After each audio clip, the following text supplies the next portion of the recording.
Enlil et... Ces sbires ont convaincu Enki de provoquer cette inondation pour se débarrasser des humains qui étaient là à l'époque. Mais en secret, Enki a sauvé quelques personnes parce qu'il ne voulait pas vraiment faire ça. Il n'est pas un tueur. Donc quand il a sauvé Noé, toute cette histoire de l'arche de Noé dont on parle dans la Bible, c'est de ça qu'il s'agit.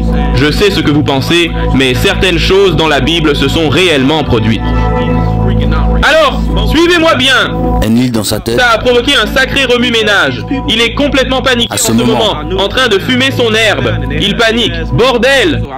Qui a sauvé ces gens? Qui? Alors Anu est descendu. Et ils ont eu une énorme réunion. Donc Anu Il est descendu ici et il a eu une réunion avec tout le monde. Ils se sont tous rassemblés en un grand groupe.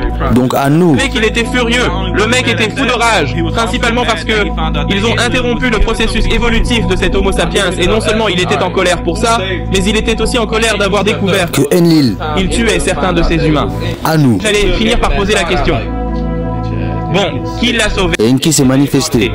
C'était la première fois Que qu'il Enlil, découvrait que c'était Enki. et que ça lui donnait ce côté-là. Genre. J'aime pas les balances. Enki. Il était sorti en disant que c'était lui. Moi. Mon père. C'est lui qui les avait sauvés. Je ne voulais pas les tuer parce qu'Enlil. Il est mauvais. Il n'a aucune pitié. Il veut tuer ses êtres. C'est un bon peuple. Je ne veux pas les tuer. Donc, Anu. ils ont conclu une alliance avec le peuple de Noé pour que personne n'essaye de s'en prendre À eux. juste au cas où il essaierait de revenir plus tard et de leur tomber dessus et tout ça. Il disait de ne pas tuer ces êtres. Ils ont le droit de vivre. Vous les avez créés. Laissez-les vivre, ce genre de truc. Tu vois Enlil. Il n'aimait pas le fait de s'être fait engueuler devant tout le monde, mais Anu, parce que Anu. il lui avait fait un long sermon sur le sujet. Tout ce blabla, comme s'il lui avait passé un savon. Il n'a pas aimé ça, il était fou de rage et il n'a vraiment pas apprécié. Parce qu'il avait l'impression qu'on l'avait balancé. Alors il s'est dit, je vais te le faire payer.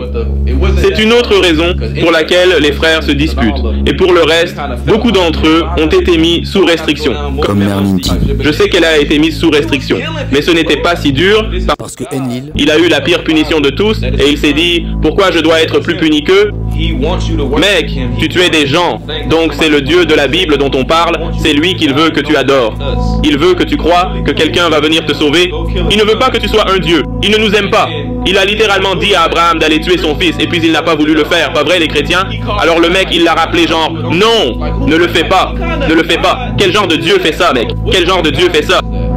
Réponds-moi juste rapidement, qui fait ça? Il a aussi dit à Moïse d'aller chercher les Israélites, mais ensuite, il a endurci le cœur du Pharaon quand il les a laissés partir. Qui fait ça? Je ne veux pas manquer de respect ni rien. Je ne veux pas que tu penses qu'ils sont de mauvaises personnes. Il y a de bons et de mauvais êtres dans tout l'univers. Mais là, il a fait des trucs vraiment merdiques.